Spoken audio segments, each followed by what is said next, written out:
Hello, my name is Morgan Adams, and this is my assignment for Practical Team Sports 1. In this video, I'll be going through some skills, techniques, and tactics to use in both football and volleyball.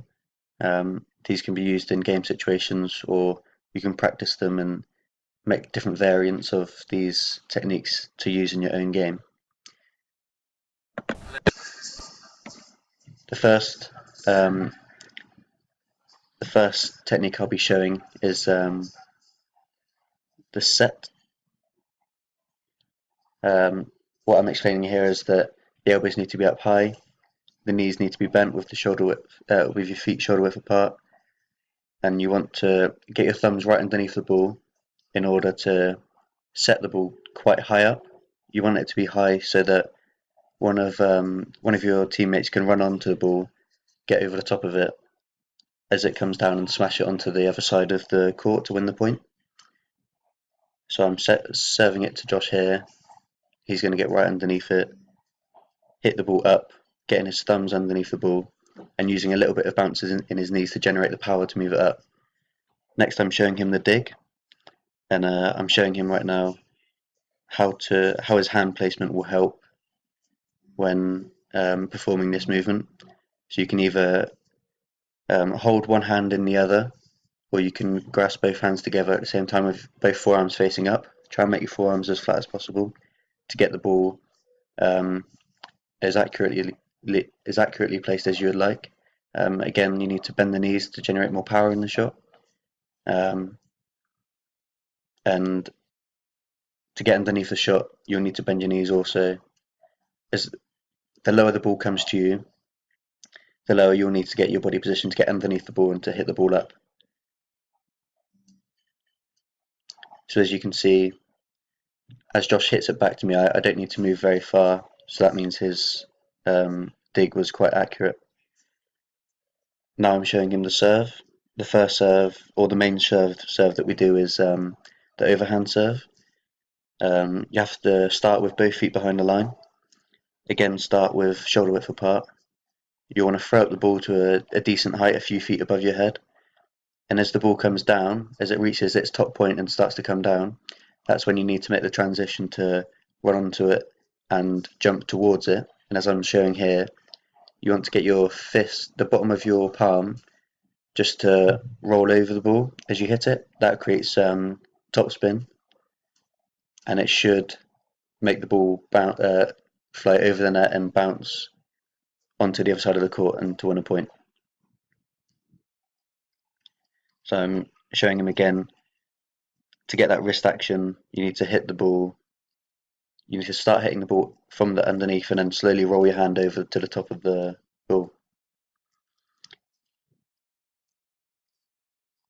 The next technique I'll show him is the spike, and this is used in a general gameplay when the ball is up and around the net area. Some volleyball players will want to attack the ball at full speed while getting over the ball and hitting the ball straight down into the floor. By hitting it straight down into the floor, it gives the opposition less chance to return it. So Josh is setting it here for me, and there I try to attack the ball with some pace, and to again get my hand, get my palm to roll over the top of the ball as I hit it to create top spin to make it bounce onto the floor. As you can see as well, Josh jumped quite high there to make sure he could, one, hit the ball over the net, and two, so that the ball could go more vertically down rather than horizontally. This is a tactic in the game of volleyball which I'm showing. Instead of setting it forwards back into your teammate or a member of your team, you can set it backwards onto the other side of the court to fool the defenders. So by doing that, they won't expect it, and by them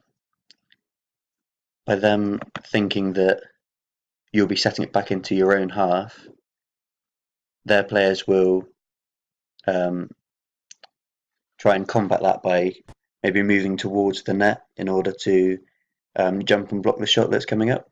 Whereas if I was to just set it backwards into their half, then their players are poorly positioned to deal with that, and so it will just confuse them. And then in the next few shots where I will be able to set, they won't know whether to go and block the net or to stand back and keep their formation on the pitch.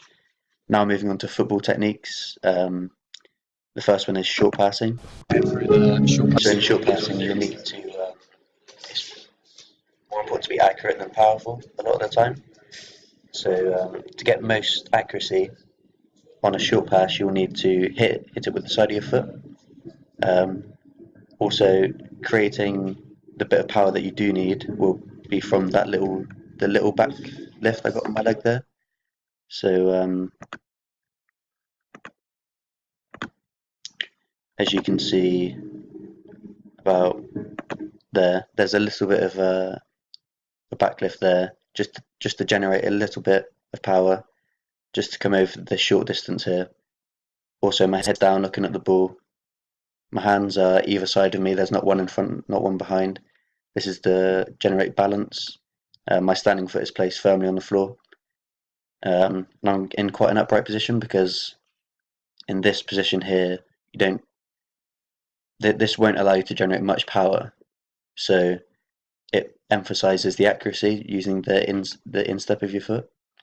Whereas on a long pass, you'll see that I lean back a little bit further and I have a bigger back lift on my release of the shot. Also, my arms should be a bit wider to help my balance because I need to put more power into the shot, so I'll be a bit less balanced.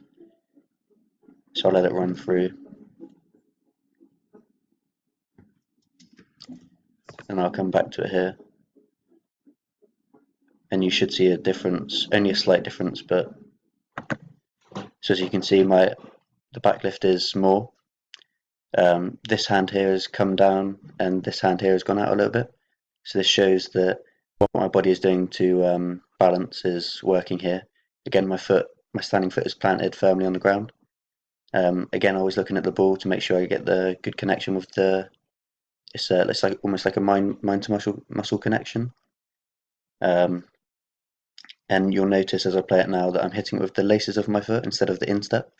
By hitting it with the laces, it creates more bounce off of the ball and it will allow it to generate further. Also, on a long pass, what you can do, this is a drilled pass, so it goes along the floor. But if you want a lofted pass, you would have to hit under the halfway mark of the ball. So here I hit it almost just halfway up the ball, or maybe a little bit higher. But if you were to try and get it over a defender's head, you'll need to hit the under half of the ball, the first half of the ball. So as you can see, that one was quite powerful. Now this is a tactic for football, and this is man marking. The difference between man marking and zonal marking is you mark a position on the pitch and that's your position. Man marking is you mark a man and you follow the man wherever they go. What I'm explaining here is if the ball was to come in from this right hand side here into Ashley's feet from one of his teammates, he's the opposition striker and I'm a defender. As soon as he receives this ball to his feet, I want to get tight to his back to not allow him any room to turn or any room to try and dribble it around me. My goal here is to either dispossess him of the ball by sticking a foot in and tackling him, or for him to pass it backwards. If he passes it backwards, then my job is done, and then I'll go and I'll follow him for his other move, or I might sit back into my position and then regroup as a team. So I'll show you how this runs out. So Bash received the ball there. This is an effective way of defending, as you never give any of their players a time on the ball, so it increases their tempo. And if they can't play at the tempo that you set as a defending team, then they'll be less efficient when attacking.